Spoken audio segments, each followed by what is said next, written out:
Hello mga mi, kamusta kayo? Yes, meron akong pasabog ngayon. Eto nga, nakikita nyo ba yan? Yan yung F4.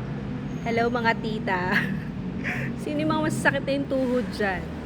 Eto nga ang F4, pupunta ng Pilipinas. Oh my gosh. At kasama nga niya nila si Mayday Ashin. Ayan siya, oh. Dahil wala nga si Ken.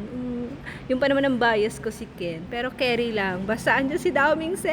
Tsaka si Bixu. So, eto nga yung world tour nila na F Forever. So, wala ngang date pa itong Manila. Pero sure na kasama tayo sa listahan ng pupuntahan nila.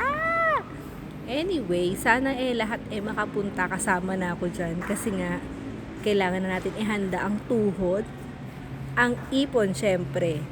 Kasi nga isang araw to na nakakakilig talaga. Naalala nyo ba ako grade 5 ata ako nitong Meet Your Garden na to, 'di ba? Unang beses ako naging fangirl talaga dito sa mga gwapong Itechiwa.